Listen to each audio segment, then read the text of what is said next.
Good afternoon, everybody. TGIF, Yes. Indeed. the fourth of 4 consecutive briefings this week. Each has been a pleasure. I hope today's goes well as well. I do have a week ahead. I'd be happy to jump right to it. That's where we wanted to go. Let me do a short announcement at the top, and then we'll take at least a couple of questions. On December 17th, President Obama announced historic changes to our nation's Cuba policy, beginning the process of normalizing relations between our two countries. The embargo remains in effect, but over the past year, the administration has worked to enhance trade and commerce with Cuba and published regulatory changes to existing Cuba sanctions. Today, the Departments of the Treasury and Commerce took additional steps to implement the President's new policy direction, announcing additional revisions to existing Cuba sanctions that will further advance our goal of empowering the Cuban people. The United States remains committed to our enduring objective of promoting a more prosperous Cuba that respects the human rights and fundamental freedoms of all its people. We believe the regulatory changes announced today will allow the United States to continue to advance our interests and improve the lives of ordinary Cubans. So for more specific details about some of those technical changes, I'd refer you to the Department of Treasury and the Department of Commerce, respectively. But it's an important step in advancing the policy changes that the President announced at the end of last year. So with that out of the way, Darlene, let's go to your questions. Great, thanks. Staying on Cuba, could you talk a little bit about why the administration thinks that now is the right time to do what you're doing in Cuba in terms of easing travel and making it easier for American citizens to do business there? Well, Darlene, this is part of the policy process that the President envisioned and kicked off back in December of last year.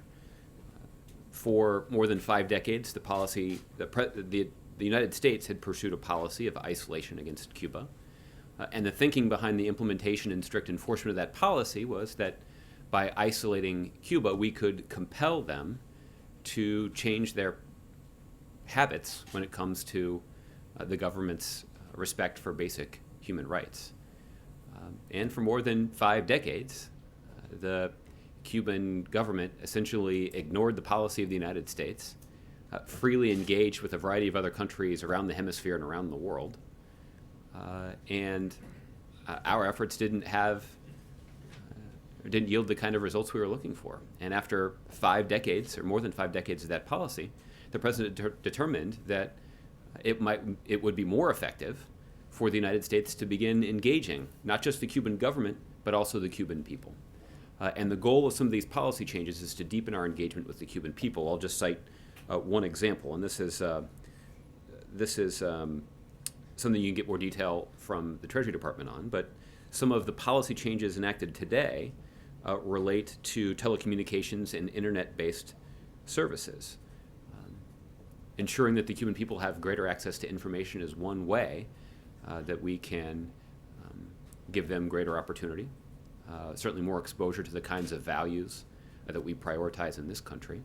And we believe that will be in the best interests of our goal of empowering the Cuban people. What steps has Cuba taken or has told the administration it will take as part of this process of normalizing relations between the two countries? It seems like the U.S. is the one that's making all the moves. Well, the U.S. is certainly capitalizing on opportunities to take some of these steps. Obviously, the business community here in the United States is strongly supportive of some of these steps that have been announced by the administration, including some of these regulatory changes.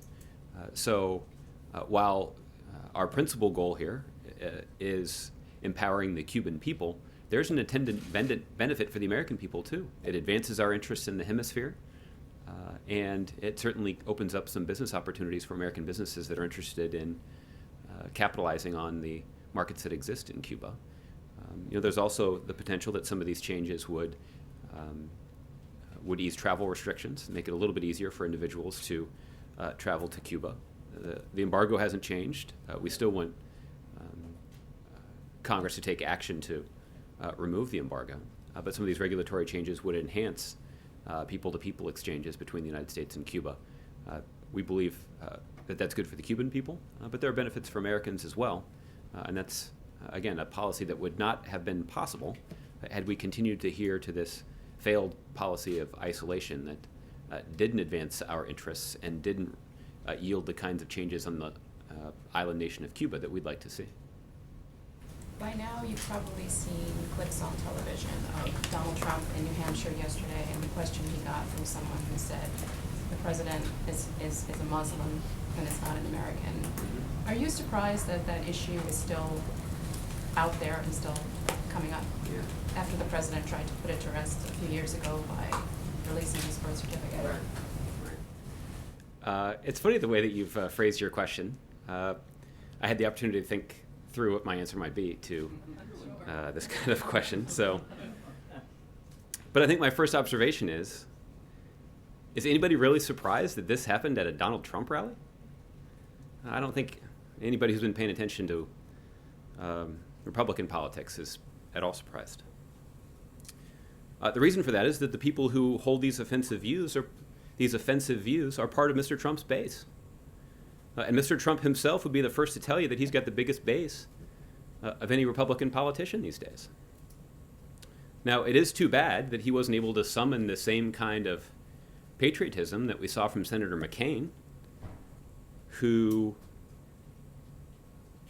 responded much more effectively and directly when one of his supporters at one of his campaign events about 7 years ago raised the same kind of false claims. Now, what's also unfortunate is that Mr. Trump isn't the first Republican politician to countenance these kinds of views in order to win votes. In fact, that's precisely what every Republican presidential candidate is doing when they decline to denounce Mr. Trump's cynical strategy, because they're looking for those same votes. Now, other Republicans have successfully used this strategy as well. You'll recall that one Republican congressman told a reporter that he was David Duke without the baggage.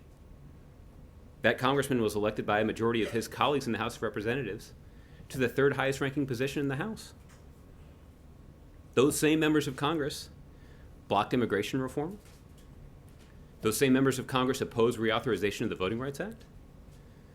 Those same members of Congress couldn't support a simple funding bill because they're eager to defend the Confederate flag. So those are the priorities of today's Republican Party. And they'll continue to be until someone in the Republican Party decides to summon the courage to stand up and change it. Should Donald Trump apologize to the president? I haven't seen any evidence to indicate that he's interested in my advice about what he should do. Aisha. Hi, so I wanted to ask, Secretary Kerry said today in London that the U.S. believes that military talks with Russia regarding Syria are an important next step, and the Pentagon today said Secretary Carter spoke with the Russian defense minister. I wanted to ask, what are the plans for additional talks with Russia, and at what level do you expect them to occur, and what specific issues does the administration believe needs to be ironed out in these talks? Well, we have hinted for a couple of days now that we believed there would be some value in some tactical, practical discussions with the Russians about how to advance the goals of our counter-ISIL operation and to ensure the safe conduct of those anti-ISIL operations.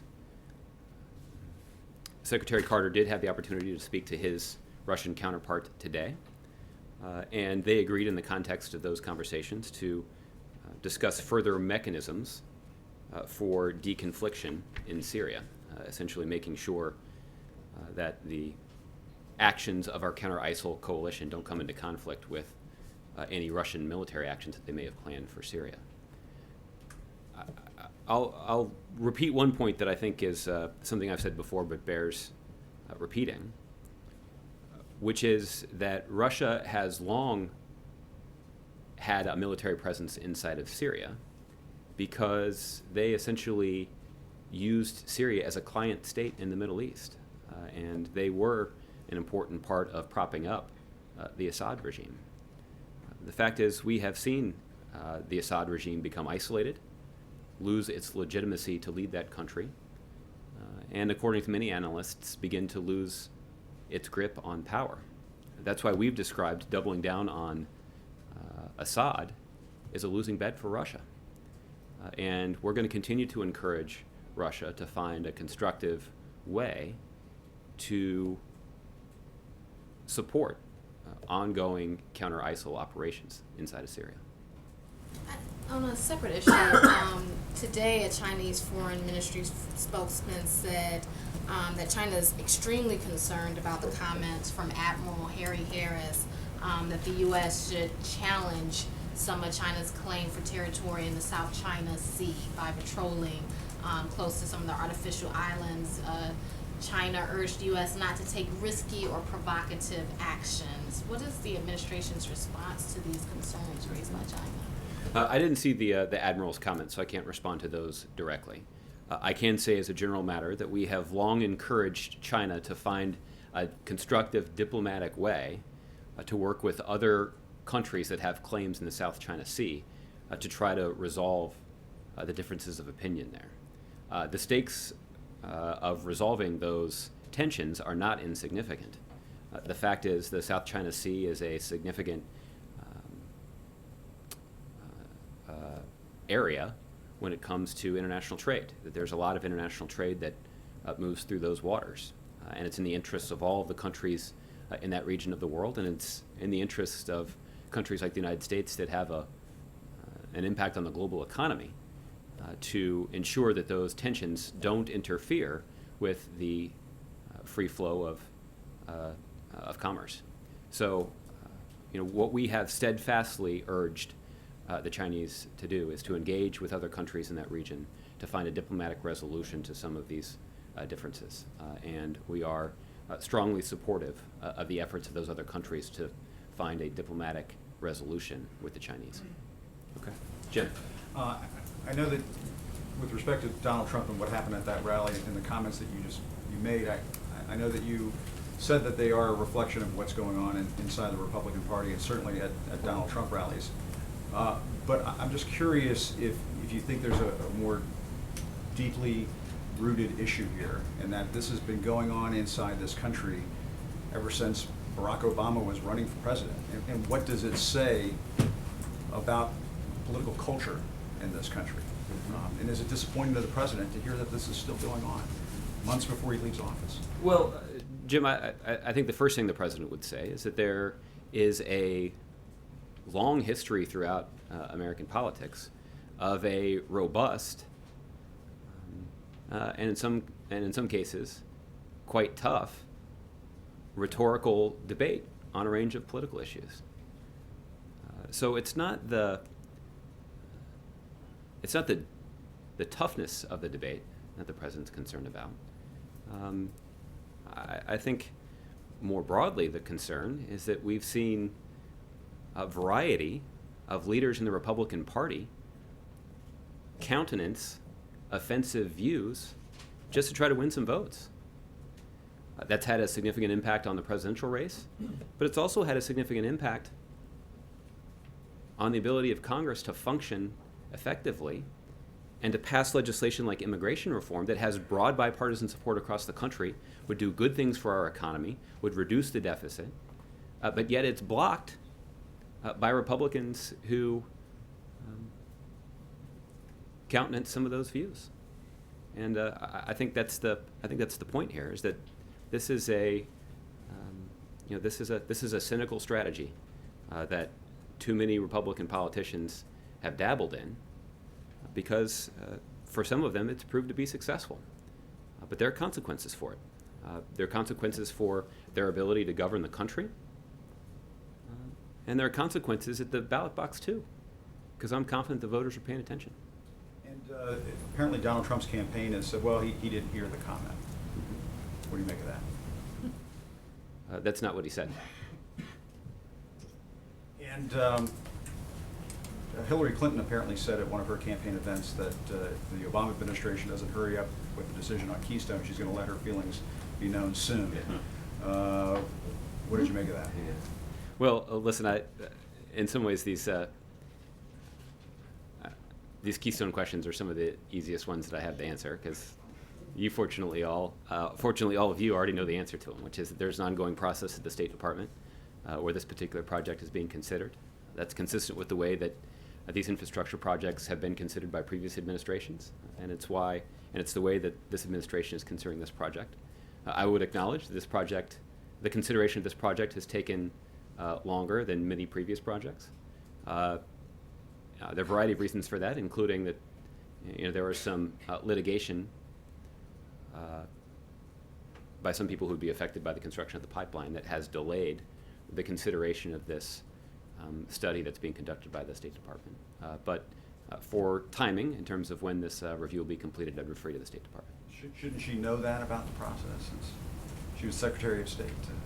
I think that she does, but I think that she's also articulating a view that I've heard from many of you, which is that you're eager to hear an answer, and as soon as we have one, we'll let you know. Okay? Mark? Yeah, can I follow up on the question about the South China Sea? Sure. It's been, I believe it was 2012, the last time U.S. warships passed through some of these disputed waters, and there was some suggestions at a Capitol Hill hearing yesterday that it's time for the administration to send some more U.S. warships through those waters. What's the response to that? Is it under consideration at least? For those kinds of operational decisions, Mark, I'd send you to the Department of Defense. I'm not suggesting... That's something that would not happen without the president's say so. I was just going to say, I'm not suggesting that the Commander-in-Chief wouldn't have a view on that. But at least for questions about the last time that this occurred, I don't have that information in front of me. The Department of Defense would have that.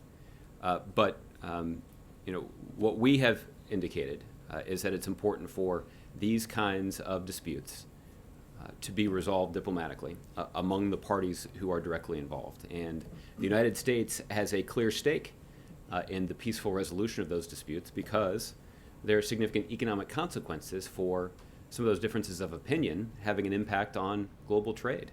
And there's a significant flow of U.S. products from the United States to markets in Asia and other places around the world that traverse those waters. And we want to make sure that flow of commerce is not interrupted. It would have significant consequences for the U.S. economy, and that's the stake that we have in resolving it. But I don't have a policy position to share with you in terms of any upcoming operational decisions about the deployment of U.S. warships in that region of the world. You don't think it's a policy matter? The U.S. ought to be sending warships through those waters to assert the right of freedom of navigation? Well, again, at this point, I don't have any additional details about what may be in the works here. Okay. Victoria. Yes, you've talked about the Trump Muslim Obama non-American thing from a policy and political point of view. I'd like to address it more from President Obama and how he feels about this personally at this point of view. Does this annoy him? Does it irritate him? Does it amuse him? Does it flummox him? Is he upset about it? What is his response to it? It's gone on for years now. Yeah. Well, I think that for that reason, because these are the kinds of questions that many of us have had to answer in a variety of different settings, including on places like on buses in Iowa, that I think we're all sort of long past being particularly concerned about them. I think that the bigger concern, and I think frankly the most relevant issue here, is the frequency with which significant, influential players in Republican politics continue to countenance these views as they build political support. And that has consequences. It has consequences for the ability of a Republican majority in Congress to run the country, to pass common sense legislation that has strong bipartisan support across the country, but also has consequences in terms of the way that voters across the country view the Republican Party and view the candidates that are running under the Republican Party banner. Why do you think that the view that President Obama is a Muslim at 43% in this latest CNN poll among Republicans just seems to be, if not growing, at least staying the same, that it just doesn't tamp down? Why do you think that is? Yeah. I have no idea. Devin. Thanks, Josh. I wanted to ask about the other part of the Trump controversy. His campaign, as Jim says he didn't hear the question, but also that the questioner, who's kind of in the spotlight here, mentioned Muslim terrorist training camps preceding his question. So they're saying that Mr. Trump was referring to wanting to get rid of these Muslim terrorist training camps. Does the White House have any view on these supposed camps? Are there Muslim terrorist training camps in this country, in your view? Well, I haven't seen anybody produce any evidence to substantiate the claim that there are. So I guess you could say that I think the vast majority of Americans would take a rather dim view of those views. And on Hillary Clinton today, she's campaigning in New Hampshire. She said a couple times, talking about the economy, that she believes the economy is stalled, and that stalled domestically. She used that word a couple times today for the first time. Is it the administration's view that the economy is stalled? It's not. I think you heard the president talk about this at the Business Roundtable earlier this week, that our economy has made really important progress since recovering from the worst economic crisis since the Great Depression, that we're in the midst of the longest sustained stretch of private sector job growth in the history of the country. And whether you evaluate our progress by looking at job creation, the unemployment rate that's been cut nearly in half since its peak 5 or 6 years ago, if you take a look at GDP growth, even despite the volatility in the financial markets, even the stock market has rebounded significantly from the depths of the economic recession. Now, what's true is that the president believes there's a whole lot more that can and should be done to advance our recovery and make sure that more middle-class families are benefiting from it. There's no denying that. In fact, that's one of our principal arguments about why Republicans shouldn't follow through with their threat to shut down the government. But there's also no denying the significant progress and momentum that our nation's economy has built up. In fact, that's why our economy is right now is the envy of the world. Does it trouble the White House, though, that she's out there saying, pushing a view that's so contrary to what you just said? Not particularly. And real quickly, just on her comments on the Keystone Pipeline, setting aside the whole process, her question wanting to put the White House on notice sort of suggests that it's your view, the White House view, that perhaps she showed deference to the president before she announces her view. Is there any indication from the White House that she should wait to say what she thinks about this? I've been on a number of occasions been given the opportunity to offer campaign advice to the Clinton campaign, and I have a lot of good friends and colleagues who are slaving away on that campaign, and they don't need advice from me. So, but you think the White House doesn't have a preference as to when she makes her declaration? Well, I think what I'm saying is that she is entitled to make her own decisions about what she says in the context of her campaign. Okay, Justin. Your counterpart in Moscow today said that Russia would be willing to consider sending combat troops into Syria if they were requested by the Assad regime. And so I'm wondering first if that was an issue that was discussed directly in Ash Carter's phone call today. And then more broadly, kind of on this outreach effort, why, sort of in light of what happened in Ukraine, you guys find this dialogue with Russia helpful, and why you think there's some reason for optimism in discussing with President Putin these issues and trying to get him to de-escalate this conflict? Yeah. Well, I don't have more details about Secretary Carter's telephone call that I can share with you. I think it is notable that the kind of military-to-military cooperation that we're seeking to restart here is cooperation at a practical, tactical level. That's obviously different than the kind of military-to-military cooperation between our two countries that was in place prior to Russia's inappropriate and unjust interference in eastern Ukraine. So our goal here is to pursue this practical cooperation to try to advance the interests of our anti-ISIL coalition and to try to safeguard as much as possible the operations that are underway as a part of that mission inside of Syria. Switching topics, French diplomats have said that Ban Ki-moon and other UN officials are trying to organize a conference of 40 world leaders, including the president, on the day before UNGA to talk about climate change. I know that you haven't formally announced the president's schedule, but I'm wondering if you could talk about whether the president would be attending that, a little bit about if you see that's important in the building to Terrace. Well, I don't have details about the president's schedule yet, but we should have some more details on that soon. What I can say is that with the United States, and certainly the president does believe that the United Nations has played and will continue to play an important coordinating function in trying to bring the world together to make significant commitments to fight climate change. And there are talks that are scheduled for the end of this year in Paris, where leaders or representatives of nations will come, hopefully ready to make some serious commitments. And the United States, in coordination with China, has made some significant commitments. The Chinese have made significant commitments to reducing carbon pollution in the context of those talks as well. There are other countries like South Korea and Mexico that have also announced steps. So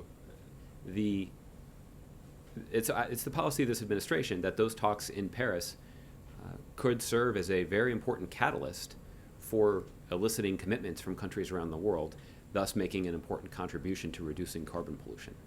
So there clearly is an important role for the United Nations to play here, and the United States has been playing, as you'd expect, a leading role in encouraging countries around the world to make significant commitments in the context of those talks. So we obviously are strongly supportive of the process that's being run by the United Nations. We are taking an active role to try to ensure its success, but there's a lot of important work that needs to get done. But we'll have more details on the president's itinerary in New York next week. After hinting at it for a couple days after the meeting with Senator Reid and Leader Pelosi yesterday, you guys said that you back a CR. I'm wondering if a requirement for that CR would be reauthorizing the Accent Bank, if that's a sort of concrete principle that you guys are holding for this. Well, at this point, I don't have any contingencies to add on here. What we are seeking to do is to find a way to get Republicans in Congress to accept the invitation that's been on the table from Democrats for months now to engage in bipartisan talks to try to resolve the budget standoff.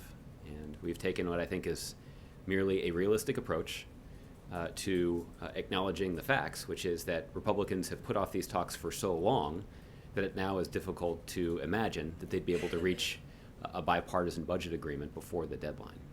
So that said, the president's opposition to locking in the sequester is steadfast, and that's why I would not envision a long extension of funding at current levels, but rather enough time for Congress to finally convene the talks, reach an agreement, and implement it, thereby avoiding a government shutdown, but also ensuring that our national security and economic priorities are properly funded. One last quick one on Hillary, since she seems to be in vogue today. I noticed yesterday in the briefing you said that sort of what had been going on with the Syrian, the training of Syrian rebels was an indication that those who had been kind of pushing arming the Syrian rebels as a solution to the process there had been wrong. And you said that it was time for them to sort of admit it. I'm wondering if Secretary Clinton is one of those people who you think should be kind of admitting after this that she had been wrong on this issue. Well, I think the point that I'm making is that there are some, and I would not put Secretary Clinton necessarily in this category, there are some who have suggested that this is essentially the only necessary part of the strategy for success inside of Syria. And I'll let Secretary Clinton describe her position, but I think that I feel confident in saying that she, while she was in office and serving under the president, was supportive of the kind of multi-layered approach that we've been pursuing inside of Syria. And that's everything from airstrikes in support of operations on the ground, some support for opposition groups inside of Syria that have made important progress against ISIL there, trying to prioritize the counter-financing operations to essentially shut off the strategies that ISIL uses to fund their activities. We've also been actively working with our allies and our partners to try to stop the flow of foreign fighters to Syria. This is an important multifaceted strategy that we're trying to implement here. One aspect of that strategy has been a training and equipping operation. And as I mentioned earlier, that is something that has proved to be even more difficult than we expected, despite the important cooperation that we've gotten from some other countries in the region.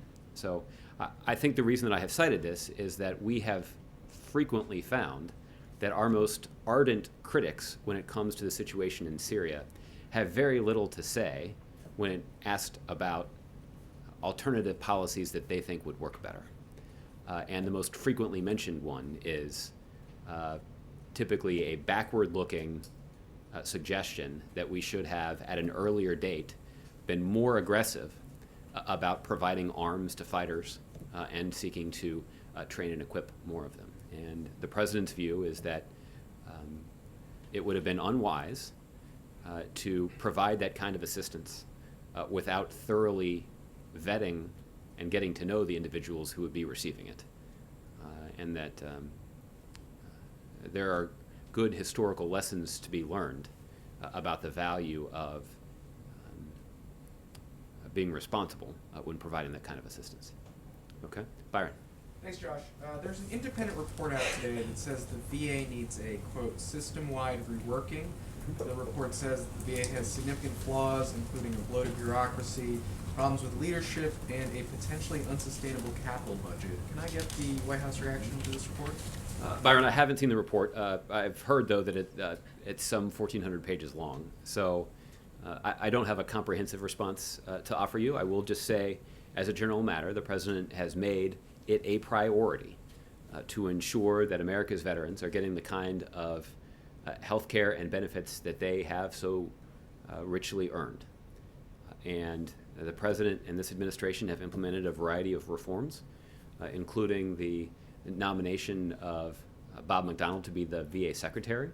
He's somebody that had a particular experience in the private sector when it comes to customer service and understanding processes and operations to try to streamline and reform the processes at the VA. And the early metrics of the reforms that he's put in place are encouraging. We've made important progress, but the President, Secretary McDonald, and other senior officials at the VA are not going to rest until we have accomplished our goal of making sure that all of our veterans are getting the kind of care and benefits that they deserve on time. I know you were asked about this yesterday, but we reported today that a transgender Catholic activist, an outspoken nun, and a gay Episcopal bishop will all be here at the White House for the Pope's visit. Is the White House trying to make a statement by inviting these folks? Is the White House planning on raising any LGBT issues with the Pope when he's here? Byron, I think that the goal here is to invite up to 15,000 people to the South Lawn of the White House and the Ellipse to welcome the Pope to the White House. And there's been overwhelming interest in attending that ceremony. And we've worked with religious organizations, including some Catholic organizations, to distribute tickets to that event. And we would expect a wide variety of Americans who are enthused about the opportunity to see the Pope. And I think that reflects the Pope's stature and the significance of his visit and the way that he has inspired so many Americans, including a bunch of us that aren't Catholic. So I would expect that there would be a diverse crowd on the South Lawn of the White House and on the Ellipse to attend that ceremony. And again, I think the diversity of that crowd reflects the diversity of people in this country that are moved by the teachings and actions of this Pope. One more. You've said that the power to determine oil export rules properly belongs at the Commerce Department. Is that correct? That is correct. If memory serves, didn't the president propose eliminating the Commerce Department? And if he still supports that plan, what agency does he think that power belongs to or should belong to, and why not Congress? Byron, I believe what the president proposed several years ago is merging the Commerce Department with a number of other government agencies that have, I think, what you could call overlapping jurisdictions. And this is a process that got started over at OMB, I believe, to start taking a look at this. But ironically, we've run into some pretty stiff congressional opposition to putting in place what I think would otherwise could be described as some pretty common sense reforms. The goal of making those changes is not to shirk basic governmental responsibility, like determining policies about oil exports, but rather to make sure that those policies are made and coordinated more efficiently. That was the goal of that particular proposal, but it hasn't made much progress in the face of stiff opposition from Republicans in Capitol Hill. But under those common sense reforms, where would the power to determine oil exports go? Do you know? Presumably, I haven't looked at those specific proposals in quite some time. I don't know if there was a proposal to move it to another existing agency, or if it would, or if that authority would reside in the newly formed agency. Okay, Mark. Josh, you mentioned the Business Roundtable speech a little while ago. In that speech, President Obama stressed that the deficits have come down on his watch, but he didn't mention the extent to which the national debt has risen on his watch. In fact, he rarely mentions the debt. Is that an oversight, or does he not fear that it is a heavy burden on the economy? Well, I think, Mark, what most economists and the president are focused on is the sustainability of the debt. And that is why we have been so focused on driving down the deficit to try to get to a level that is sustainable compared to the overall size of the economy. And that's the case that we have regularly made. I know that case has often fallen on deaf ears when talking to some Republicans about this. But the fact is, the best way for us to pursue a responsible budget approach is to make smart spending decisions that reduces the deficit down to a sustainable level without shortchanging the kinds of investments that are so critical to overall economic growth. That overall economic growth is significant to preserving some fiscal stability. And we've made remarkable progress over the president's tenure in office in reducing the deficit by nearly 2/3 at this point. Does President Obama believe the debt is sustainable? Well, at this point, Mark, what economists tell us is that getting the debt and deficit, or getting the deficit down to this level below 3%, does sort of put us on a sustainable trajectory, and will allow us to continue to make smart investments that we know are critical to economic growth, while at the same time ensuring that we're making responsible fiscal decisions.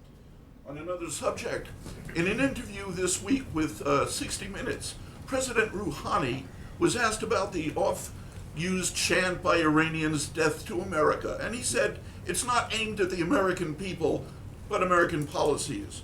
Do you believe that? Does that give you any source for comfort? I haven't seen the entire interview at this point, so I think I'll withhold judgment on that until we get a chance to see the interview. But I think it's going to air on Sunday night, right? Right. So there's the free plug. Kevin. Josh, thanks. Just a quick one on UNGA, and you talked a little bit earlier about making agreements with China on climate change. Have you made any headway in conversations with other emerging economies, large economies like Brazil and India, ahead of Paris in particular?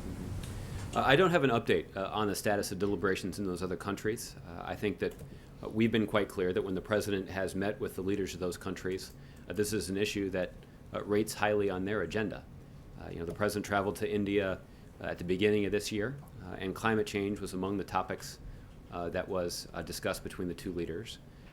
And you saw at the news conference that President Obama convened with President Rousseff, where they talked about the importance of continued U.S.-Brazilian cooperation when it comes to steps that would address climate change and reducing carbon pollution. So these issues are certainly on the agenda at the presidential level, and I know that there are other conversations between officials in our country and those countries that you mentioned about this topic that are ongoing. I know we've also talked a little bit in here about so-called manipulation of intelligence information. Recently we heard from the head of the House Intelligence Committee that he believes that as far back as 2012, intelligence may have been manipulated. Any response to that? Well, again, what we're focused on is dealing in facts and in evidence, and that's exactly what the Inspector General is taking a look at. And so I'm going to withhold judgment on that until the Inspector General's work has been completed. I'll just restate the principle that I've stated before, which is that this president and senior members of his team are not interested in cooked up numbers or doctored facts. They're actually interested in ground truth, because that is what will best serve the policy-making and decision-making process that the president takes quite seriously. And simply for the record, without qualification, no one in this administration exerted any pressure on anyone at the intelligence level to shade or create an environment that was in any way inaccurate. Well, I'm certainly not aware of anything like that. Certainly the president wouldn't approve of anything like that, but again, I don't even think that's the accusation that the Inspector General is investigating at this point. The Inspector General, I believe, it's a Department of Defense Inspector General that is considering actions that may or may not have been taken by a range of officials inside the Department of Defense. I don't think there's any accusations that have been made against White House officials. Okay, just two more real quick. HR 3504 says it would impose new legal requirements related to the provision of abortion services in certain circumstances, which would likely have a chilling effect, reducing access to care. That was as part of a statement that you all made about the Born Alive Abortion Survivors Protection Act. I just want to ask you about your statement. It would likely have a chilling effect on access. Do you have any empirical evidence to prove that, or is there something that you're pointing to specifically that you can say that would happen? Well, I do think that is the assessment of many public health professionals who've taken a look at this, that essentially this kind of legislation could serve to put some healthcare providers out of business. And those are healthcare providers that many families rely on a regular basis. So we can refer you to a healthcare expert that may have more specific explanation to describe to you if you'd like. Okay, and because it's Friday, I always like to throw a sports question in there. Yeah. You're a Kansas City guy, right? Yeah. So how about that loss to the Broncos last night? Any words for the downtrodden folks in Kansas City after suffering what had to be a brutal loss last night? Yeah. I think brutal is the way to describe it. It was quite disappointing. I think what I would say is that I think it's after tough losses like that character is revealed. And I think we're going to learn a lot about this team in the next couple of weeks, and how they respond to it. I think will give us a very good indication of how optimistic we can be about the rest of the year. So we'll be tuning in on Monday to see how they fare against the Packers. Yes. So next Monday, of course. Chris. Well, if that's how you measure character as a lifelong Cleveland fan, I just want to say I have a lot of it, but that's neither here nor there. Let me ask you about the meeting yesterday, 90 minutes with the leaders and the president. When they came out, Nancy Pelosi suggested that she was still optimistic about a budget deal, and Harry Reid kind of joked that he's always on the other end of the spectrum, and I wonder where the president is. Is he closer to Nancy Pelosi right now or Harry Reid on prospects for a deal? Well, I would say that I think right now the president is in the mode of trying to find some cause for optimism, and Successfully trying to find well, some? I think it's still a work in progress. The president is. We know, and again, when I say we, I don't just mean the president and me. I mean that anybody who's been observing these sort of budget battles over the years, we know how to solve this problem, and we know what it takes to avoid a government shutdown and to make the kind of bipartisan compromises that are so clearly in the best interest of the country and our economy. And the best way to reach those compromises is for Democrats and Republicans to sit down together in good faith and broker a compromise. And it will yield a compromise that I feel confident in predicting will have me saying things like, this piece of legislation is not perfect, but the president's prepared to sign it because he knows that it's good for the economy. And my counterparts on the other side of the aisle can certainly say the same thing. That's what we're looking for here. We're not looking for the perfect piece of legislation. We're just looking for the kind of bipartisan compromise that prevents a government shutdown, that adequately funds our national security priorities, and makes sure that we're not shortchanging the kinds of investments that are critical to the success of middle-class families.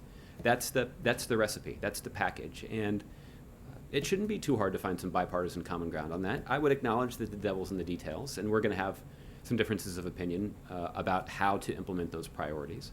But if we're guided by those priorities and we're guided by the best interests of the American people, then a budget agreement should be achievable. So I guess that puts, at least I think that at least puts me in the optimism camp. There are 12 days to go, though. A lot of that time, though, the Senate and the House are scheduled not to be in session. Yeah. I mean, do you have any doubt that this is going to go down to the wire the 29th or 30th? Well, I get that. I think that is typical of Congress, that they're going to wait till the very last minute before they make a decision. So I will not be surprised if, we're a day or two before the deadline and we're still waiting on Congress to pass legislation to at least prevent a shutdown. But what we're interested in, and as Leader Reid and Leader Pelosi indicated yesterday, we're willing to go along with essentially a short-term CR to give members of Congress time to negotiate a budget agreement. But it shouldn't require that much time. And what it will require, though, is a willingness on the part of Republicans to actually sit down at the negotiating table with Democrats. That's something they've refused to do thus far. Just one on another topic. The president tweeted a couple days ago about the 14-year-old Muslim boy and said, cool clock. And you stood at the podium and talked about, people examining their conscience and unreasoned prejudice. And I'm wondering, not to overly conflate things, but in refusing to make any comment when the audience member said what he said last night, did Donald Trump show prejudice? Well, again, I don't think I'm going to opine on that. I think what he did show is a willingness to countenance the offensive views of at least one member of his audience in order to try to win political support for his campaign. And we have seen far too many leaders in the Republican Party successfully use that strategy in a rather cynical way.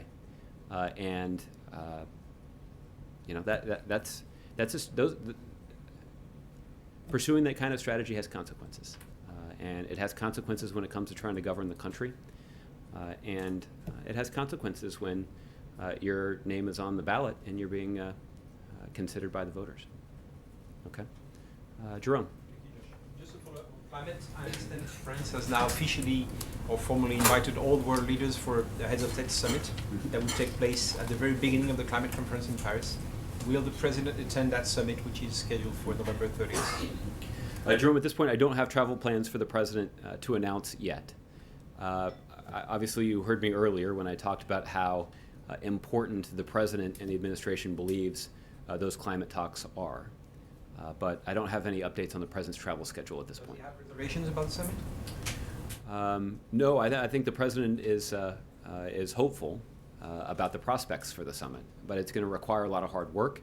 It's going to require, a serious commitment on the part of countries around the world to this effort, and there's still a lot of important work to be done. But as it relates to the president's travel, I just don't have any updates quite yet. Okay, all right, Steve. Yes. So Secretary of State John Kerry is talking about not having a long-term presence of Assad as the president of Syria.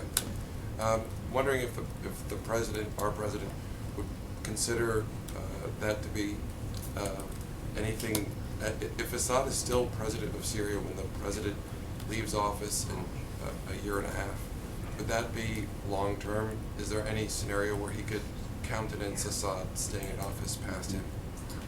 Well, Steve, ultimately, the view of our policy position is simply that President Assad has lost the legitimacy to lead that country.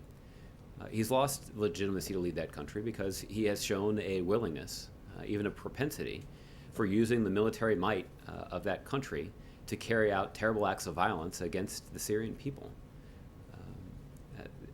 The kinds of atrocities that we've seen are stomach-turning. And it has led to a whole domino effect of consequences that have greatly destabilized that region of the world. We've seen extremist groups, including ISIL, but not just ISIL, operate much more freely in that country. We have seen millions of Syrians flee their homes trying to escape violence. Many of those Syrians are still inside of Syria. They're just internally displaced. Millions of other Syrians have had to leave the country entirely in search of refuge. All of those things, all those terrible things, are a consequence of President Assad's failed leadership. And that's why for years the administration position has been that he should leave. That's also why the administration has readily acknowledged that for all of our military activities inside of Syria, which are critical to our strategy for degrading and ultimately destroying ISIL, and critical to protecting the American people, we know that ultimately the solution is a diplomatic one that brings about the kind of political transition inside of Syria that's long overdue. Only by putting in place more stable, effective, and legitimate leadership inside of Syria are we going to address the root cause of so many of these problems that are plaguing the Middle East right now. Well, given that I've heard similar statements from the podium for 3 or 4 years now. It's true. And the complete failure of the train and equip mission and any sign-ups that Assad is going to leave. Is there anything that gives this president, this White House, any confidence that come January 20th, 2017, Assad's not going to still be there, still in power, propped up by Russia, and while the president is off, about to build his library? Is there anything that he is doing, any new look at revamping his strategy that would get Assad out of power before then? The president has readily acknowledged for some time that our involvement in the anti-ISIL coalition is a long-term proposition. And he's mindful of the fact that we will make progress, and we have important progress, including on the ground inside of Syria. But we've also sustained some setbacks.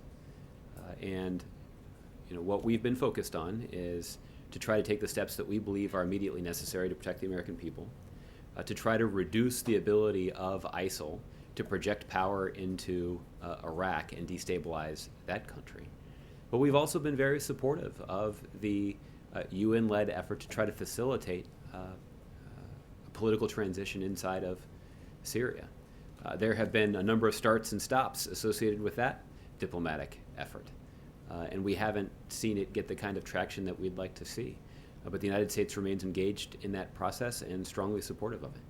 I've not heard any sort of tangible thing that's different, that's new, whether it be we've finally found a rebel force, that there's a moderate force that we can give arms that would change the facts on the ground, or the boots on the ground that you've acknowledged that we need in Syria. I have not seen anything that would give us clout or leverage with Vladimir Putin, who is sending troops and planes to Syria today, that would get them to change their calculus. Is there anything tangible or is the president asking his team for? Give me some tangible thing that would give us new leverage on the ground in Syria. Well, I think, Steve, that there have been profound changes inside of Syria in the last year. All within the last year, the president built an anti-ISIL coalition of more than 60 nations. That included 4 or 5 Muslim-majority nations in the region that are carrying out airstrikes alongside American military pilots inside of Syria. We have seen effective coordination with Syrian Arabs, Syrian Turks, Syrian Kurds, Turkmen, and other local fighters on the ground in Syria that, when supported by the coalition, including through military airstrikes, has succeeded in moving ISIL off of some 17,000 square kilometers of area that was populated, that they previously controlled, that they now can no longer freely operate in. There have been strikes that have been carried out by the U.S. military, including one operation inside of Syria that resulted in the death of a senior ISIL official and the exploitation of large reams of information that have given us more insight into operations inside of Syria. So we've made a lot of important progress in building relationships inside of Syria by working closely with those that are operating on the ground. And that has resulted in ISIL sustaining some significant losses, both on the ground and among the ranks of their leadership. Right. I'm really asking about Assad, and I'm imagining that Assad sees those reports and is cheering them on. That's the reason why he's allowing our planes to go in uncontested, and he's happy that that we're bombing ISIL because they hate Assad too. I mean, you said yesterday that you want that you're okay with Russia taking on ISIL but not propping up Assad, but isn't both things reality? If they're going to join the coalition, if they're going to carry out bombing missions against ISIL, isn't that de facto helping out Assad and keep him in power? Well, we've long acknowledged that there's an impact on, or there's a connection between these two policy goals that we've articulated. The first policy goal is that Assad has lost legitimacy to lead the country and should leave, and the second policy goal is to degrade and ultimately destroy ISIL. Those two things are not unrelated, and that's something that we have readily acknowledged. What is clear is that the most significant, urgent, destabilizing aspect of this crisis situation inside of Syria is the growth and continued violence that's being carried out by ISIL. And that's why you've seen such a strong focus on our military actions, including military airstrikes against ISIL, coordination with ground forces, taking the fight to ISIL, the efforts to shut down their financing and to stem the flow of foreign fighters. That is why that particular priority has attracted a lot of interest. But it has not diminished in any way our interest in trying to bring about the long overdue political transition that's needed inside of Syria, because we know our ultimate success in degrading and ultimately destroying ISIL will require legitimate and effective leadership inside of Syria that reflects the will and ambition of the Syrian people. Well, does the president bear any responsibility for the fact that his strategy hasn't worked for year after year after year? Does he have some regret, have some sense that he should have found a better solution, something that would have created a situation where Assad would have left by now?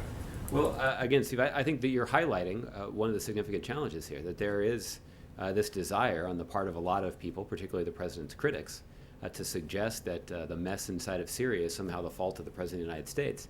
But they do that without offering any sort of recommendation about what the president can or should do instead of what he's already doing. The one thing that we frequently hear from people is that, well, he should really have invested significantly more in a train and equip operation. And frankly, pinning all of our hopes on a train and equip operation was not going to be a smart strategy. And that's why the president insisted that once that strategy was pursued, that it be effectively integrated with the other elements of our strategy. What the Department of Defense is continuing to do is to evaluate that program and determine what sort of changes could be made to the program so that we can get some better results. Okay? Richard. Thank you, Josh. I want to go back to Ahmed Mohammed, the teenager invited to the White House. There's another teenager in Georgia who was more and more popular on YouTube who criticizes the president, claiming he has a pro-Muslim bias, saying when cops are killed, their families are not invited to the White House. This woman in California who was presumably killed by an illegal immigrant, her family was not invited to the White House, but in this case, he's a Muslim, he's invited to the White House. Does the president, how does the White House react to this kind of accusation? Well, I haven't seen the video, so I hesitate to comment on it in any direct way. As it relates to the families of police officers who've been killed in the line of duty. You'll recall the president did speak at the Peace Officers Memorial up at the Capitol earlier this year and had the opportunity to greet many of the families there that were honoring the memory of their loved ones who'd been killed in the line of duty. The president was proud to participate in that ceremony as he has in years past. To Trump's controversy yesterday again. You repeated several times during the briefing that the Republicans have successfully, that's the last word you used that strategy. So they're successful in using it. So somehow it works. That somehow there's something right. It certainly has for Mr. Trump. If you take a look at his polls, again, he'd be the first one to. But the American people feel there's something there. I mean, the administration hasn't been able to break this impression that Muslims are gaining in the U.S. That the president is Muslim and all this. If they're successful, as you acknowledge, it's because there's something that you haven't been able to do to convince the American people that it's not there.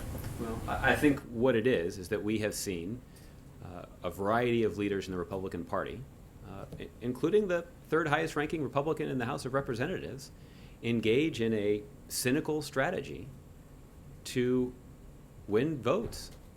And in many cases, by countenancing the offensive views of a minority in this country, have succeeded in building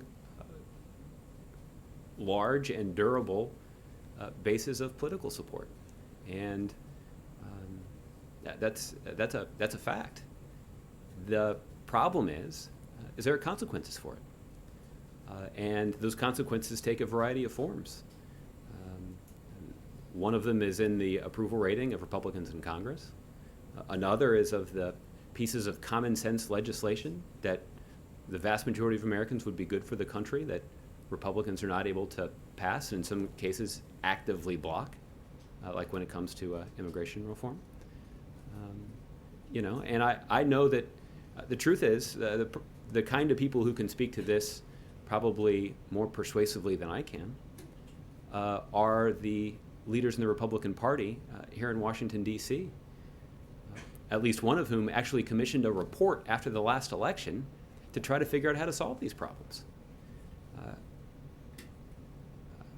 It may raise some questions about what impact that report has had, but the fact is there is an awareness among some in the Republican Party of this significant problem that they have, that this cynical strategy has yielded some short-term benefits for some individual leaders in the Republican Party, but there are consequences for it. Laura.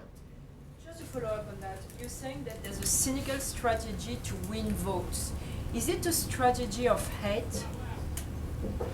Well, again, I think what it is a strategy to countenance offensive views in an effort to try to curry favor with some segment of the voting population. And it's clear that's what Mr. Trump was doing, but it's also clear that's what his competitors in the Republican primary are doing when they refuse to denounce his cynical strategy.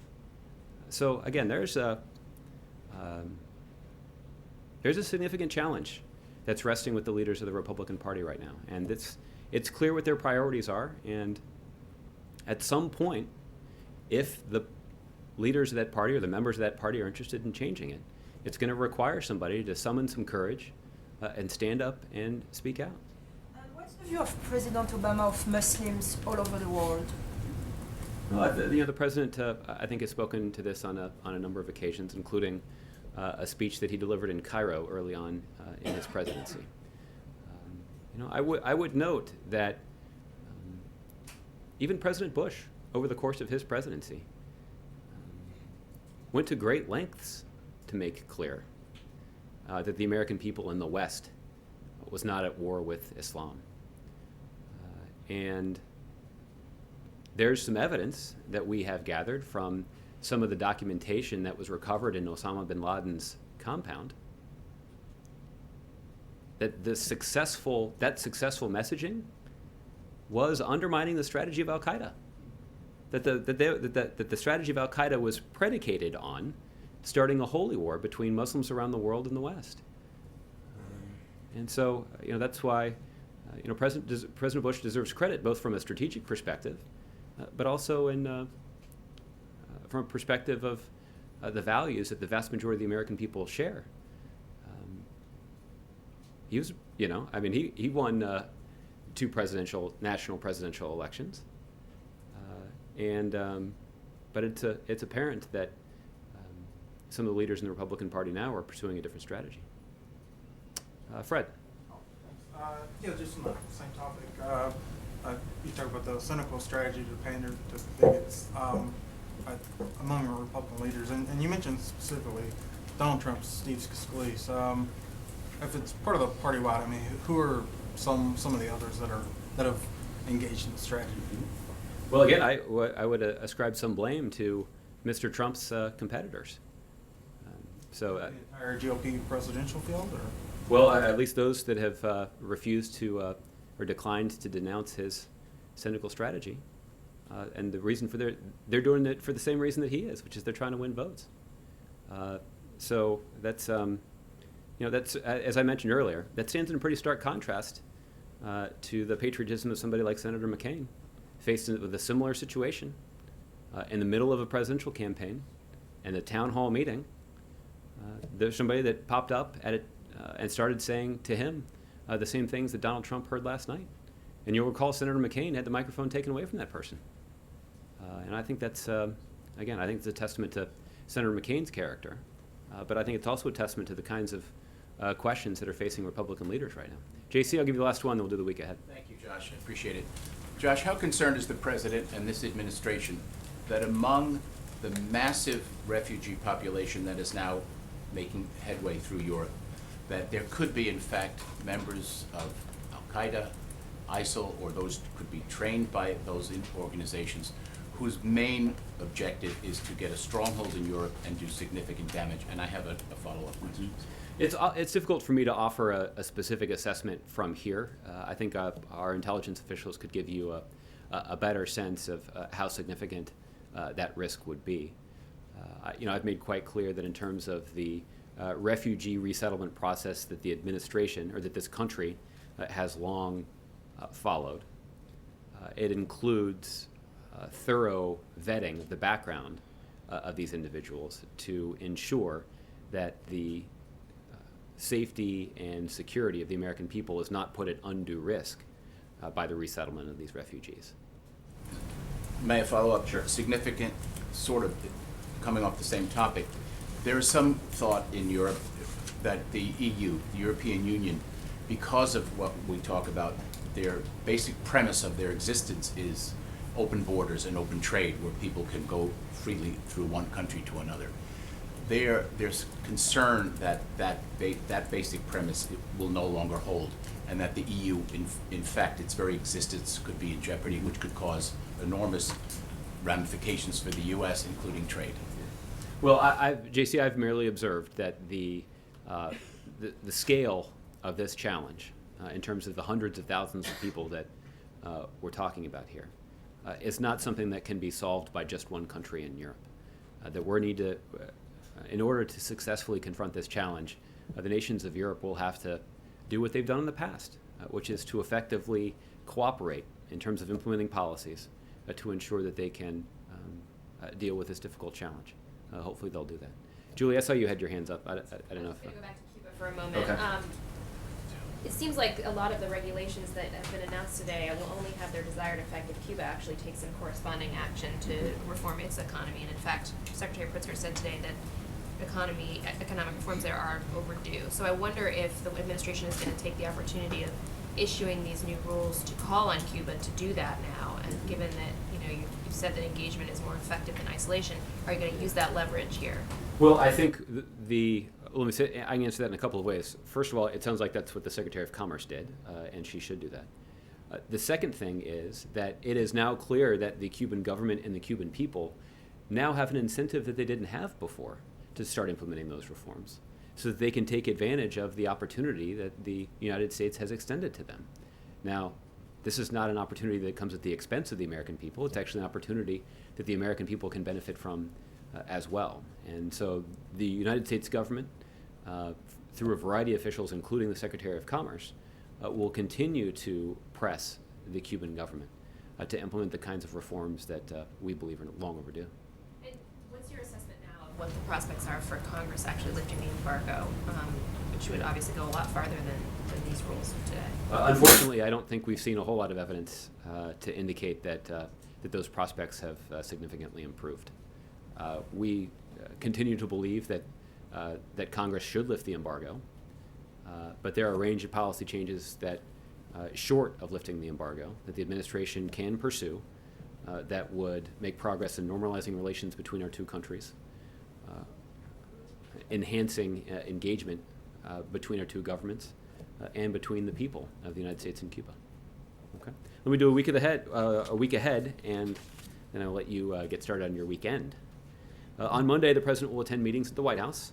On Tuesday, the President, the First Lady, the Vice President, and Dr. Biden will greet His Holiness Pope Francis upon his arrival at Joint Base Andrews here in the United States. On Wednesday, the President and the First Lady will welcome Pope Francis to the White House. During the visit, the President and the Pope will continue the dialogue which they began during the President's visit to the Vatican in March 2014 on their shared values and commitments on a wide range of issues. These issues include caring for the marginalized and the poor, advancing economic opportunity for all, serving as good stewards of the environment, protecting religious minorities and promoting religious freedom around the world, and welcoming and integrating immigrants and refugees into our communities. The President looks forward to continuing his conversation with the Holy Father during his first visit to the United States as Pope. On Thursday, the President will host a private dinner for Xi Jinping, the President of the People's Republic of China. On Friday, the President and the First Lady will welcome President Xi and Madam Peng to the White House for an official state visit. This reciprocates President Obama's state visit to China in November 2014. President Xi's visit will present an opportunity to expand U.S.-China cooperation on a range of global, regional, and bilateral issues of mutual interest, while also enabling President Obama and President Xi to address areas of disagreement constructively. At the end of that long week, the President will take Saturday off, but then on Sunday, the President will travel to New York City to begin participating in the United Nations General Assembly. So we'll have more information about his schedule on Sunday and that next week at some point in the next few days. That is the plan, yes. There is a plan for a news conference here at the White House with President Xi. We'll have more details about timing and format. Friday, right? Yes, on Friday. On Friday. Okay. Have a good weekend, everybody.